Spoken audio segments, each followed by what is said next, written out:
제 삶의 작은 변화는 그렇게 시작되었습니다. 매일 아침 출근길, 습관처럼 사람들로 북적이는 지하철에 올라타면 저도 모르게 한숨이 나왔어요. 주위를 둘러보면 모두가 무표정한 얼굴로 스마트폰만 뚫어져라 쳐다보고 있더라고요. 그 모습을 보고 있자니 문득 제 자신이 이들과 다를 바가 없다는 생각에 머릿속이 혼란스러워졌습니다. 과연 이게 내가 바라던 삶일까? 내가 매일 반복하는 일들에 정말 의미가 있는 걸까? 하루하루가 똑같이 흘러가는 것 같아 숨이 막힐 지경이었어요.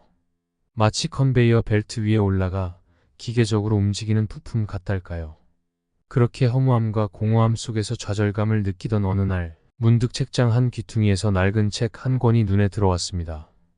표지에는 누군가가 볼펜으로 또박또박 써놓은 소크라테스의 변명이라는 제목이 보였어요.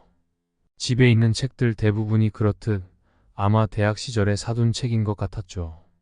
별 생각 없이 책장을 넘기던 중 한 구절에서 눈길이 멈췄습니다. 성찰 없이 사는 삶은 살 가치가 없다. 순간 머릿속이 번쩍 뜨이는 느낌이었어요. 지금껏 한 번도 내 삶을 진지하게 돌아보지 않고 살아왔다는 자각이 스쳐 지나갔죠. 저는 소크라테스에 대해 잘 알지 못했지만 그날 밤 잠들기 전까지 그의 이야기에 완전히 빠져들었습니다. 고대 그리스의 철학자 소크라테스는 너 자신을 알라는 말로 유명해요. 그는 진정한 지혜란 자기 자신의 무지를 아는 것에서 시작한다고 강조했죠. 저는 소크라테스의 통찰에 깊은 감명을 받았습니다. 이 세상 참된 삶의 출발점은 바로 나 자신에 대한 끊임없는 물음과 성찰이라는 사실을 절감했던 거죠. 그 후로 저는 조금씩 달라지기 시작했어요. 출근길 지하철에서 습관처럼 스마트폰을 꺼내들 대신 창밖으로 시선을 돌리며 제 안의 목소리에 귀를 기울였죠. 회사에서도 상사의 지시를 그대로 수행하기보다는 그 일의 의미와 가치에 대해 진지하게 고민하기 시작했습니다. 처음에는 머릿속이 복잡하고 어지러웠어요. 하지만 시간이 흐르면서 제 내면에서 들려오는 목소리가 점점 선명해졌죠. 저와 제 삶에 대해 궁금증을 갖게 되면서 마음속에서 새로운 에너지가 솟아나는 것 같았습니다. 그렇게 몇 달이 흐른 어느 날, 저는 한 가지 중요한 깨달음을 얻었어요. 제가 지금 하고 있는 일, 이 길이 저의 진정한 열정과는 거리가 멀다는 사실을 말이죠. 순간 머릿속이 아찔했지만 이내 깊은 안도감이 밀려왔습니다. 답답하고 갑갑했던 일상에서 벗어날 실마리를 찾은 것 같았거든요. 그 길로 회사에 사표를 제출했어요. 동료들은 제 결정을 이해할 수 없다는 듯 말렸지만 저는 제 선택을 믿기로 했죠. 안정적인 직장을 팍 차고 나와 자신만의 길을 가는 게 쉬운 일은 아니었습니다. 가족과 주변의 우려 섞인 시선도 감당해야 했고요. 하지만 저는 한 발짝 한 발짝 제 길을 갔어요. 지금 하고 싶은 일, 가슴 뛰는 일을 하기 위해 작은 회사에 취직했죠. 경제적으로는 예전보다 여유롭지 않았지만 일에 대한 보람과 재미는 차원이 달랐어요. 퇴근 후에는 철학 공부 모임에 가입해 뜻이 맞는 사람들과 깊이 있는 대화를 나누기 시작했어요. 그렇게 시간이 흘러 어느덧 몇 년이 지났네요. 얼마 전 대학 동기들을 만날 기회가 있었는데 그때 여러 친구들이 저에 대해 놀라워하더라고요. 예전에 제 모습을 아는 이들은 제가 완전히 달라졌다며 신기해했죠. 그 말을 들으니 감회가 새로웠어요. 어느새 많이 성장한 제 자신을 발견할 수 있었던 거죠. 무엇보다 스스로에 대해 깊이 알게 되면서 삶의 방향성도 찾은 것 같았어요.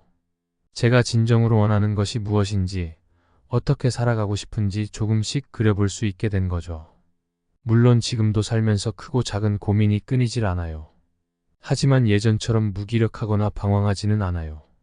왜냐하면 제 삶의 주인공은 바로 저 자신이라는 걸, 그리고 그 삶의 의미는 제 안에서 찾아야 한다는 걸 깨달았으니까요. 이 자리를 빌려 소크라테스의 가르침을 떠올려 봅니다. 우리가 진정한 행복에 다가가기 위해서는 끊임없이 자신을 성찰하고 알아가려 노력해야 해요. 남들이 정해놓은 기준에 맞추기보다는 내 가슴 속 깊은 울림에 귀 기울여야 하죠. 자신에 대한 깊이 있는 이해 없이는 결코 참된 기쁨과 보람을 얻을 수 없을 테니까요. 여러분도 가끔 인생의 깊은 물음 앞에서 멈춰 서 보시길 바랍니다. 내가 지금 어떻게 살고 있는지, 무엇을 위해 살아가고 싶은지 진지하게 생각해 보세요. 그 고민의 시간들이 결코 헛되지 않을 거예요. 우리 각자가 품은 질문의 답을 찾아가는 과정. 그 자체가 이 삶을 충만하고 의미 있게 만드는 원동력이 될 테니까요. 소크라테스의 지혜를 되새기며 저는 오늘도 한 걸음 한 걸음 제 길을 가보려 합니다. 앞으로도 쉽지 않은 선택의 기로에 서게 될 때가 있겠죠. 하지만 자신을 끝까지 믿고 앞으로 나아갈 거예요. 제 안에서 들려오는 목소리에 귀 기울이며 말이죠. 저의 이야기가 여러분께 조금이나마 울림이 되었기를 바랍니다. 우리 모두 존재 그 자체로 빛나는 소중한 존재예요. 자신만의 고유한 빛깔을 발견해 가는 여정을 멈추지 않았으면 좋겠습니다. 때로는 실수하고 넘어질지라도 포기하지 말아요. 그 모든 경험이 결국 내가 나 자신을 온전히 마주하고 사랑하는 법을 깨우쳐 줄 테니까요. 우리는 이 넓은 세상을 홀로 항해하는 작은 배와 같아요. 폭풍우가 몰아치는 순간도 있겠지만 제 경험상 그 순간을 견디고 나면 언제나 따스한 햇살이 비칩니다. 자신을 향한 깊은 믿음과 애정이야말로 그 항해를 버티게 하는 원천이에요. 여러분도 지금 인생이라는 바다를 항해하고 계실 거예요.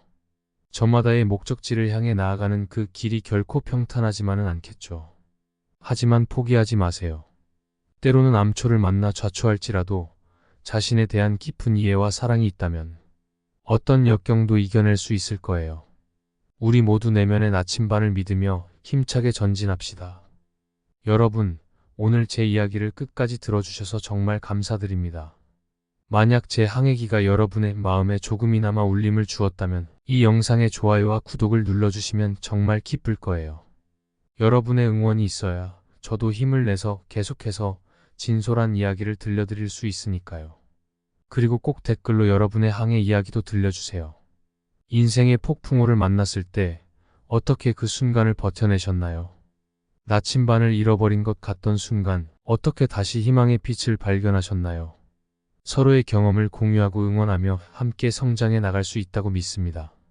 자, 그럼 여러분도 오늘 하루 잠시 돛을 내리고 자신만의 나침반을 가만히 들여다보는 시간을 가져보는 건 어떨까요? 내 삶의 방향타는 결국 나 자신이 쥐고 있다는 사실 잊지 마세요. 여러분 한 분 한 분 이 세상에 단 하나뿐인 눈부신 항해사라는 거 언제나 가슴에 새기며 살아가길 응원할게요. 다음 영상에서 여러분을 다시 만나 뵙고 싶네요. 그때까지 모두 늘 자신을 사랑하는 마음으로 당당하게 인생이라는 여정을 계속해 나가시길 바랄게요. 바다가 때론 거칠지라도 포기하지 않는 한 반드시 따스한 햇살이 우리를 반겨줄 거예요. 소크라테스의 목소리에 귀 기울이며 여러분 모두의 앞날에 행운의 바람이 가득 불어오기를 기원합니다. 그럼 다음 항해기에서 다시 만나요. 좋은 하루 되세요.